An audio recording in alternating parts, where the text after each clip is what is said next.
The movie opens with two loving couples, Alice and John, who are happily married but are struggling to pay up their bills. After leaving his house on his bicycle, John arrives at his workplace, a telemarketing firm, and struggles to close a deal with a customer over the phone. His boss, Mr. Tudor, intervenes, expressing disappointment in John's underwhelming performance and warning him to improve. John vows to step up his efforts and refocus on his work. After a failed interview, Alice returns home and soon has to deal with Arnie, their landlord and former classmate, waiting to collect the rent. Alice argues that the rent isn't due, but she ends up giving Arnie a check and asking him to leave. As Arnie exits, John arrives home, and Arnie teases him about riding a bike. That night, as Alice calculates their remaining funds, she realizes they are broke and urges John to take action. Despite this, they soon head to a party hosted by their wealthy and boastful friend Peyton. There, they reunite with their closest friends, Louise and Chuck. The next morning, John and Alice realize they're out of food and decide to go shopping with what little cash they have left. On the way, Alice shares her disappointment over a failed interview, and John reassures her to keep trying. Suddenly, a truck crashes into their car, but they emerge unharmed. The cops arrive shortly after, and as John explains the details of the accident, Alice notices an elderly woman carrying a brass teapot into an antique store. Captivated by its beauty, she can't resist stepping away from the scene to take a closer look inside the shop. As she steps inside, Alice watches the old lady place the teapot on a table in the back room. Just before the woman returns, Alice quickly pretends to be browsing. Moments later, John enters the store and, puzzled, asks Alice what she's doing there. She tells him she's looking to buy some antiques, but John looks confused, knowing they can't afford anything. Moments later, when the old lady gets distracted, Alice seizes the opportunity to slip into the back room and steal the teapot. Gripping it tightly, she dashes out of the store and urges John to drive away quickly. John is initially confused, but once Alice reveals the teapot, he realizes what she's done. He scolds her for stealing it, but Alice insists she couldn't resist taking it because of its beauty. Eventually, she manages to convince him that it was worth it. The next day, while John is at work, Alice starts calling various companies to inquire about job openings. As she juggles the calls, she absent-mindedly straightens her hair.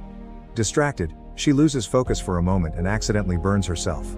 Suddenly, the teapot emits a strange sound, and when Alice opens it, she is stunned to find several $100 bills inside.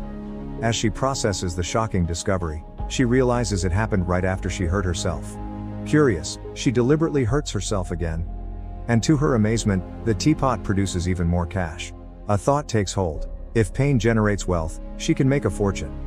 Driven by excitement, she begins intentionally harming herself to keep the money flowing. Meanwhile, John is fired from his job by Mr. Tudor, who tells him he's just not a good salesman. Frustrated and disappointed, John heads home, only to find the entire place in disarray. Alarmed, he searches for Alice and finally finds her in their room, covered in bruises. Panicked, he asks what happened, but Alice simply smiles and assures him she's fine, insisting she hasn't felt this good in years. Suddenly, Alice realizes that John should be at work and asks why he's home early. With a sigh, John explains that he was fired. As he slumps in frustration, Alice consoles him before eagerly presenting the teapot. Confused, John doesn't see the significance, but Alice smiles and tells him that this little teapot will be their ticket to riches. She punches him in the face, and just as he's wondering what he did to deserve it, she shows him that the teapot produces money for every time they hurt themselves. John doesn't believe this at first, but after Alice hits him again, he sees that it's real. With this, they continue hurting each other until they get tired. At that moment, John hesitates and says he believes things like this never end well and suggests they return the teapot. Alice quickly convinces him not to, arguing that they can make a fortune by simply hurting themselves.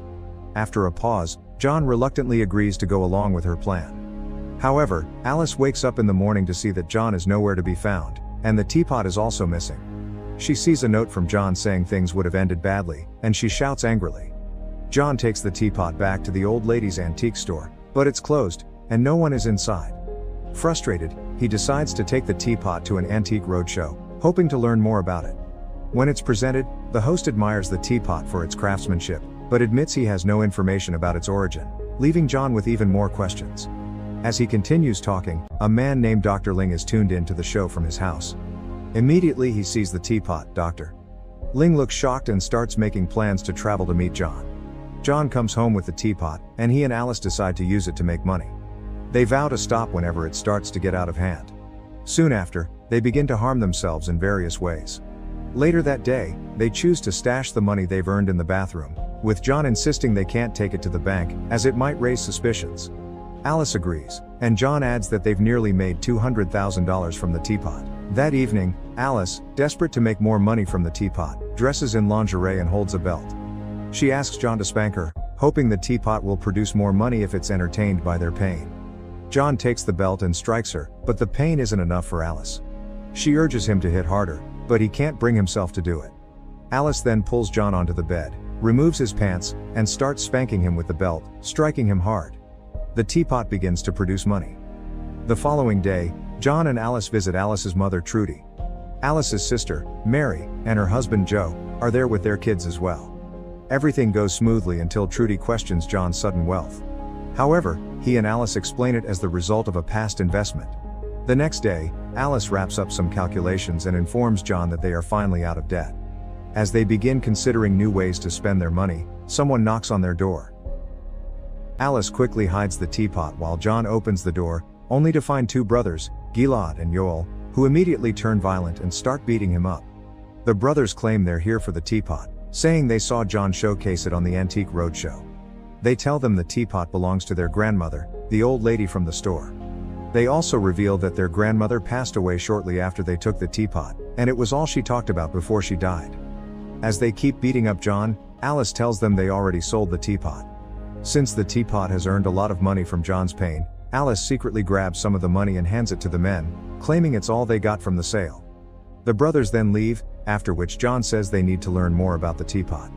That day, they go to a library and check several books that contain information about the teapot. From their reading, they discover that the teapot has been around for many years and typically brings grave consequences.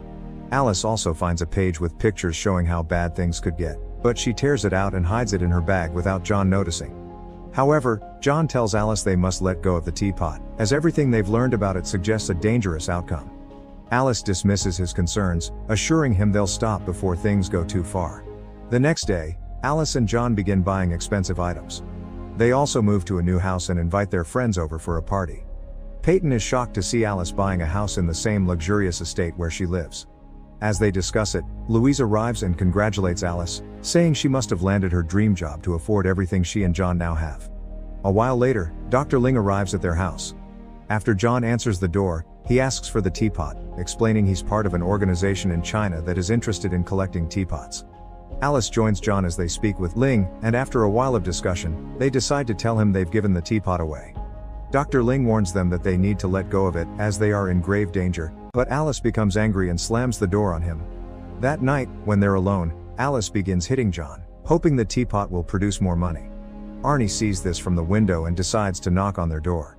Before they can let him in, Arnie barges in and asks the couple why they're hitting each other and laughing about it. When they don't answer, he demands to know how they both became so successful in such a short time. As Alice and John try to figure out the best response, Arnie grabs the teapot and runs outside. The couple chases after him, and Arnie jumps into his truck, saying he doesn't see why they're so concerned about a simple teapot. Seeing as they care so much for it, he throws it to the ground and drives his car to hit the teapot before heading away. Alice and John quickly rush to inspect the teapot, but it appears flawless, without even a scratch. Both are astonished and agree that they must find Dr. Ling to hear his thoughts on the matter. They manage to locate Dr. Ling and bring the teapot along. He explains that the teapot has existed for centuries and that he and his organization have been searching for it. He warns that if the teapot detects anger or evil in either of them, it will pull it out and cause disastrous effects. Dr. Ling also tells them that the people who have had the teapot in the past have never survived, because it always takes control. Because of this, he requests that they give him the teapot to dispose of it. However, Alice walks away, telling John that they are good people and things will never get out of control. John agrees, and together, they head home. Days later, Alice and John hear someone breaking into the house. When they check to see who it is, they realize that Gilad and Yoel have returned. Alice tells John to confront them, and as the brothers notice him picking up a lamp, they laugh at him. Soon after, Alice emerges with the teapot, but the brothers aren't surprised to see it. John realizes they knew it was with them all along but kept quiet. The brothers explain it wouldn't have made a difference if they'd warned them, as they were just waiting for Alice and John to make enough money so they could take it as their inheritance. John is stunned to learn that the brothers don't want the teapot. They tell him it's extremely dangerous and stress the importance of knowing when to release it. As they're about to leave, Alice suddenly gets angry and runs toward them to get back her money. The brothers don't give up, and they're able to knock her out before leaving. The next day, Alice complains that all the money they've saved is gone. The teapot also doesn't provide as much as it once did, which worries them, making them feel they need to do something drastic. That night, John heads to a club to start a fight, hoping to make some money. He gets badly beaten in the process, and by morning, Dr. Ling arrives at the house. He tells John that the teapot is already controlling him and Alice. He warns that things will soon escalate, and it's better for them to let go of it as soon as possible. John is terrified by everything Dr. Ling says, but he's not ready to part with the teapot. Meanwhile, Alice realizes that the suffering of others can also bring them profit. She shares this with John, and they begin visiting hospitals, boxing matches, and tattoo shops. After a full day of going around, John tells Alice they need to head home, but she says she's not ready to leave, feeling too energized. As Alice talks about how amazing she's felt since first touching the teapot, she speeds up and almost runs over someone crossing the road, but John quickly stops her. He tells her it's time to give up the teapot, as things are spiraling out of control, but Alice insults him, calling him a failure. Suddenly, she stops the car and steps out with the teapot. A car nearly hits her, and when she falls, she notices money inside it.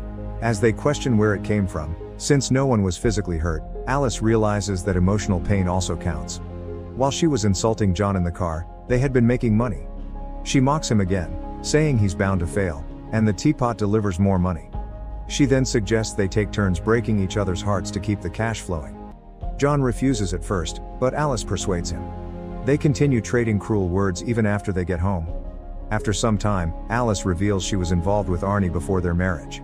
John's heart shatters, and the teapot spews out a flood of cash as he rages in despair. Ignoring Alice's protests, he speeds off to Arnie's trailer, determined to confront him. Upon arrival, John spots Arnie's girlfriend, Brandy, and spills the truth. Furious, she turns on Arnie, sparking a heated argument. Enraged, Arnie lashes out, knocking John to the ground. Alice drops the bag with the teapot to help him up, giving Arnie the chance to see what's inside. As Arnie touches the teapot, a strange energy courses through him, and he notices the money inside. Confused, he begins to question its origin, but before he can react, Alice snatches it away, and they quickly leave. The next day, Alice and John brainstorm new ways to profit and decide to shatter the hearts of married couples they know. Their first stop is Peyton's house, where they reveal to her husband, Ricky, that she killed his dog. Later, John informs Mrs. Tudor about Mr. Tudor's affair, breaking her heart and earning himself more money. Next on their list is Mary. While arranging their new safe, Alice tells John that Mary's first child isn't Joe's, but he has no idea. They head to Mary's house, but when Alice sees the sorrow in Mary's eyes, she hesitates and ultimately backs out. Back home, Alice insists they need a bigger score. They have to kill someone. John follows her outside to dig a grave but suddenly stops, realizing things have spiraled too far. He tells Alice they must return the teapot. She refuses, calling him a coward as he walks away. John meets with Dr. Ling and explains how out of control things have become. He asks if Dr. Ling can sneak in and steal the teapot, but Dr. Ling tells him it must be given willingly by its owner. He then adds that he's content to wait until the teapot kills them, so he can reclaim it from whoever gets it next. That night, Alice steps out of the bath and finds John clutching the teapot by the window. She pleads with him not to return it, insisting she hasn't killed anyone yet. But John warns that she will if he doesn't act. At that moment, he falls out of the window, crashing hard onto the ground. Alice rushes outside and finds John unconscious. In tears, she shakes him and begs him to wake up, promising she'll return the teapot. When he finally stirs, she reassures him that she truly means it, and they agree to let it go in the morning. That night, they leave the teapot in the living room and head to bed. Unfortunately, Arnie breaks in and steals it while they sleep. By morning, they realize it's gone, but instead of panic, they feel relieved. With the teapot no longer their burden, they start considering what to do with everything they've gained and whether they should give it all away. Suddenly, John has second thoughts and insists they must retrieve the teapot and return it themselves. He reminds Alice that they are good people and that their main goal should be to get it back to Dr. Ling before it destroys someone else. The next morning, they head to Arnie's trailer. When no one answers, they step inside and find dollar bills scattered across the floor, along with traces of blood. They immediately realize Arnie has been hurting himself, likely pushing things too far in his greed. Moments later, Arnie appears, battered and bruised, gripping a gun. Arnie declares he'll kill them to make a fortune. John pleads with him to return the teapot. warning of its danger, but Arnie refuses. Before he can fire, John knocks the gun from his hand, and they begin to struggle. Moments later, Brandy enters, holding the teapot and a gun, demanding to know what's going on. Arnie quickly snatches the gun from her, ready to finish what he started, but before he can act, Yoel and Gillett arrive, demanding the teapot. Arnie and Brandy refuse to hand it over, prompting the brothers to threaten them. Tensions explode, and in the chaos Arnie is shot. As chaos erupts, Alice and John quickly take cover behind a chair. Gunfire fills the room, then suddenly, silence. When they step out, they find everyone else dead. Dollar bills scattered across the floor. They gather up the money and take the teapot outside, where Dr. Ling is waiting. Handing it over, they feel a sense of relief as he thanks them for finally letting it go. Days later, they send a generous sum to their friends Chuck and Louise. Leaving town for a fresh start, they drive away together. Alice is pregnant, and John looks truly happy as he grips the wheel. Meanwhile, Dr. Ling disposes of the teapot, tossing it into the depths of the ocean. With the job done, he begins his journey back to China.